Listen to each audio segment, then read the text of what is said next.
Guys आज की इस वीडियो का जो हमारा टॉपिक है वो है continue and break statement in Java programming language. जी गाइस आज की इस वीडियो में मैं आप लोगों को ब्रेक स्टेटमेंट और कंटिन्यू स्टेटमेंट के बारे में कंप्लीटली डिटेल थ्योरेटिकली और फिर प्रैक्टिकली इंटेलिजेंट आइडिया में प्रोग्रामिंग करके सिखाऊंगा। तो चलें अब without wasting time let's get started. Break statement. So guys break statement की मैंने यहाँ पर एक डेफिनेशन लिखी हुई है।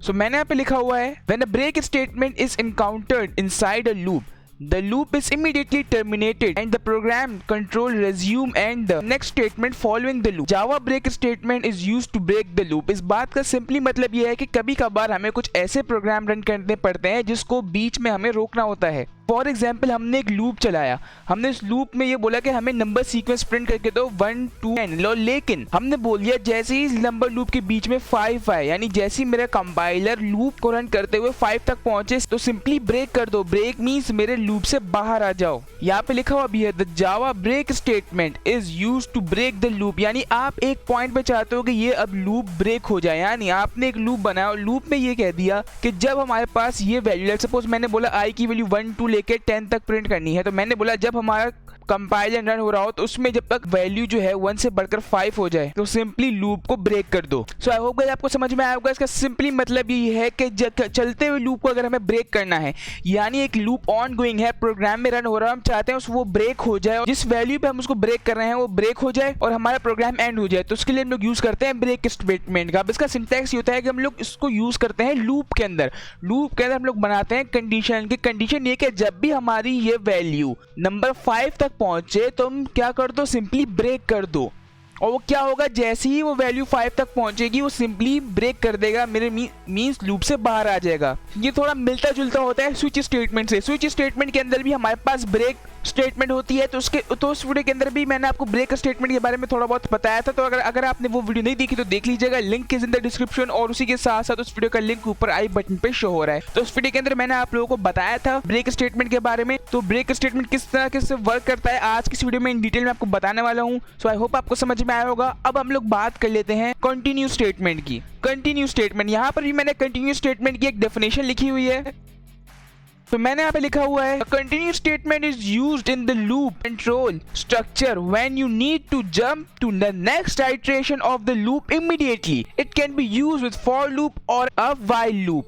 इस बात का मतलब क्या है, सिंपली ये है कि हमने एक लूप बनाया हुआ। पुरानी एग्जांपल मैं आपको देता हूँ। सेम मैंने आपसे बोला आपको एक लूप चलाना है जो कि मुझे वैल्यू प्रिंट करके दे 1 to 10, लेकिन जब आप ये नंबर सीक्वेंस प्रिंट करोगे 1 to 10, इसमें आपको 5 की वैल्यू को स्किप करना है, यानी आप पे प्रिंट करना है 1 2 3 4 और फिर जैसे आप 5 पे पहुंचा आप उसको कर दो स्किप और 6 7 8 9 10 मुझे प्रिंट करके दो, यानी उस नंबर सीक्वेंस के अंदर 5 प्रिंट ना हो, उस 5 को स्किप कर दे। तो उसके लिए जिस चीज का हम लोग यूज करते हैं वो हमारे पास कंटिन्यू है। यहाँ पे क्या करता है, it use in the loop control structure, यानी हम इसको कंडीशन डालता हूँ। कंडीशन क्या होती है कि jump to the next iteration, यानी हम उसमें एक वैल्यू डालते हैं। लेट्स सपोज मैंने वैल्यू डाल दी 5, तो जैसी ही वैल्यू 5 होगी तो वो देखेगा jump to the next iteration, यानी इसको स्किप करो और जंप कर जाओ अगली आइटरेशन के ऊपर इमीडिएटली, यानी फौरन। तो क्या करेगा, 5 को स्किप करेगा और सीधा नेक्स्ट स्टेटमेंट को प्रिंट कर देगा। ये होता है हमारे पास ब्रेक एंड कंटिन्यू स्टेटमेंट। बहुत ही आसान होता है, कोई घबराने वाली बात नहीं है इसके अंदर, बिल्कुल इजी है। तो चलिए अब चलते हैं सीधा इंटेलिजेंट आइडिया में और वहां से लेकर प्रोग्रामिंग करके इन दोनों को समझते हैं। सो ऑलरेडी कैसे मैं आ चुका हूँ अपने इंटेलिजेंट आइडिया के अंदर और ये मुझे दे रहा है टिप ऑफ द डे। जब भी आप इंटेलिजेंट आइडिया खोलते हैं ये आपको हमेशा दे रहा है टिप ऑफ द डे, अच्छी चीज है। तो क्लोज करते हैं इसको। अब मैं बनाता हूँ एक न्यू जावा क्लास है, साथ ही पे राइट क्लिक करता हूँ, न्यू जावा क्लास, और इस क्लास का मैं नाम रखूंगा break and continue statement. Enter press करूंगा, डॉट जावा लिखने की जरूरत नहीं, ऑटोमेटिकली यहाँ पे ऐड हो जाएगा। क्लोज अदर टैब्स करता हूँ, थोड़ा बैक कर लेता हूँ उसको। अब आपने क्या करना है, शिफ्ट एंटर प्रेस करना है, हमें यहाँ पर अपना मेन मेथड लेके आना है। तो हम क्या करेंगे, हम यहाँ पे लिखेंगे मेन, सिर्फ मेन लिख के एंटर प्रेस करना है, बाकी काम इंटेलिजेंट आइडिया कर देगा। थोड़ा बड़ा कर लेता हूँ। सो गाइस मैंने आपको बताया सबसे पहले ब्रेक स्टेटमेंट के बारे में, तो मैं यहाँ पे जरा हेडिंग डाल लेता हूँ ब्रेक स्टेटमेंट की, कॉमेंट लगाकर ब्रेक स्टेटमेंट।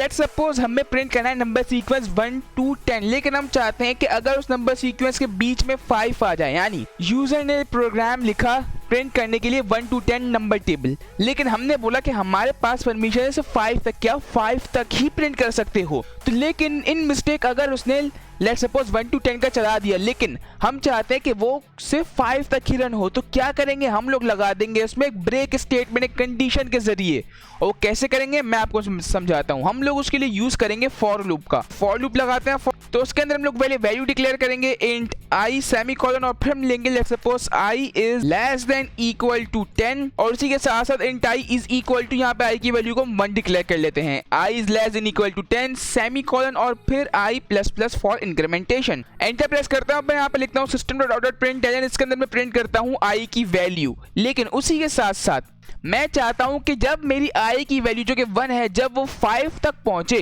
तो इस स्टेटमेंट को ब्रेक कर दो। तो इसके लिए मैं यहाँ पे जरा लिखता हूं इफ, मैं यहाँ पे लगाता हूं एक कंडीशन कि अगर आई की वैल्यू बराबर हो जाए इक्वल टू 5, इफ अगर मेरी आई की वैल्यू यानी जो आई की वैल्यू जैसे ही 5 तक पहुंचे तो क्या करो, मैं लगाऊंगा यहाँ पर एक कंडीशन, क्या करो ब्रेक।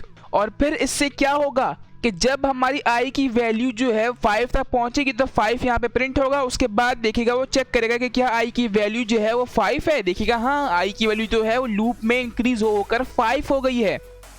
तो इससे क्या होगा, तो वो सिंपली देखिएगा अब क्या करना है, कंडीशन यहाँ पे ट्रू हो गई तो नीचे लिखा हुआ है ब्रेक, तो वो ब्रेक कर देगा और सिंपली मेरे लूप से बाहर आ जाएगा। मैं जरा पे एंटर प्रेस करता हूँ, यहाँ पे लिखता हूँ system.out.println, और फिर इसके अंदर मैं लिखता हूँ दी एंड, सेव करता हूँ अपने प्रोग्राम को। सो इस प्रोग्राम में हो क्या रहा है, मैंने यहाँ पे लगाया एक लूप, फॉर लूप। अगर आपको लूप के बारे में नहीं पता तो इन सब के बारे में मैंने कंप्लीटली इन डिटेल अपनी प्रीवियस फ्यू वीडियोस के अंदर बताया है। मैंने आपको loop, while loop, do while loop, for loop के बारे में बताया। अगर आपने वो वीडियो नहीं देखी तो पहले आप वो वीडियो देख लें, उसके बाद आप यहाँ पे आए तो उस वीडियो का लिंक नीचे डिस्क्रिप्शन में ऊपर आई बटन पे शो हो रहा है। मैं यहाँ पे लूप लगाया और लूप में हमने बोला कि हमें प्रिंट करना है नंबर सीक्वेंस। तो इसके लिए हमने यहाँ पर लगा दिए कंडीशन, कि वो कंडीशन ये है कि अगर आई की वैल्यू जब भी बराबर हो 5 के, क्योंकि हमें तो प्रिंट करना है 1 to 5, लेकिन यहाँ पे तो प्रोग्राम हो गया 1 to 10 का, तो इसके लिए हम लगाएंगे यहाँ पर एक कंडीशन, इफ कंडीशन की अगर जब आई की वैल्यू बराबर हो जाए 5 के, it's i is equal to. यहाँ पर मैंने सिंगल इज इक्वल टू नहीं लिखा, सिंगल इज इक्वल टू का मतलब होता है असाइनिंग। यहाँ पे मैं असाइन कर रहा हूँ, आई को वैल्यू असाइन कर रहा हूँ 1, और डबल इज इक्वल टू का मतलब होता है बराबर होना, यानी आई इक्वल टू 5। इस पर आप कंफ्यूज नहीं होइएगा। सिंगल इज इक्वल टू का मतलब होता है असाइनिंग समथिंग, और डबल इज इक्वल टू का मतलब होता है इक्वल टू, यानी बराबर होना। तो जैसे ही आई की वैल्यू बराबर होगी 5 को, ये सिंपली मेरे लूप को ब्रेक कर देगा। मैं राइट क्लिक करके अपने प्रोग्राम को रन करके आपको दिखाता हूँ। देखिए मैंने रन किया अभी अपने प्रोग्राम को, और ये मुझे सिर्फ 1 to 5 ही प्रिंट करके देगा। सो गाइस ये देखिए, ये मुझे 1 to 5 प्रिंट करके दे रहा है, और नीचे प्रिंट करके दे रहा है दी एंड। दी एंड मींस यानी जब आई की वैल्यू 5 हुई तो उससे मैं लूप को ब्रेक किया, और ब्रेक करके लूप से बाहर आके देखा यहाँ पे कि इसको प्रिंट करना है दी एंड, तो उसने मुझे दी एंड प्रिंट करके दे दिया। लेकिन अब अगर मैं यहाँ से इस कंडीशन को हटा दूं, अपने प्रोग्राम को मैं रन करूं, तो क्या होगा, वो सिंपली मुझे 1 to 10 प्रिंट करके देगा। ये देखें वो सिंपली मुझे नंबर सीक्वेंस 1 to 10 प्रिंट करके दे रहा है। लेकिन मैं जरा इसको कर दूं अनकमेंट, अपने प्रोग्राम को दोबारा रन करूं, तो देखिएगा ये मुझे फिर से 1 to 5 प्रिंट करके देगा। ये देखें इसने मुझे 1 to 5 प्रिंट करके दिया। यानी अगर आपको कोई लूप बीच में ब्रेक करवाना है, यानी आप चाहते हो कि जब हमारी वैल्यू जो है वो 5 हो जाए, यानी जो हम नंबर सीक्वेंस प्रिंट करवाना चाहते हैं, जब भी अगर उसके अंदर वैल्यू 5 आ जाए तो क्या करो, सिंपली मेरे लूप से बाहर आ जाओ, ब्रेक कर दो। सो ये तो हो गई हमारे पास ब्रेक स्टेटमेंट। इसको जरा हम कमेंट करते हैं, और अब मैं आपको बताता हूं कंटिन्यू स्टेटमेंट के बारे में। तो कंटिन्यू स्टेटमेंट में मैंने आपको क्या बताया था, जब भी हमें कोई नंबर स्किप करवाना हो कोई लूप के अंदर, यानी हमें लूप के अंदर से कोई चीज़ स्किप करवानी हो, हम चाहते हैं कि ये चीज़ लूप में प्रिंट ना हो, तो उसके लिए हम लोग यूज़ करते हैं कंटिन्यू स्टेटमेंट का। सेम इसी एग्जाम्पल के साथ मैं आपको बहुत ईजी तरीके से समझाता हूँ। मैं यहाँ पे लगाता हूँ एक फॉर लूप, और फॉर लूप के अंदर मैं करता हूँ वही int i is equal to 1, i is less than equal to 10, then हम लोग करेंगे आई प्लस प्लस, और देन यहाँ हम लगाएंगे कर्ली ब्रैकेट, एंटर प्रेस करना है। और अब हमें लगानी पड़ेगी अपनी कंडीशन।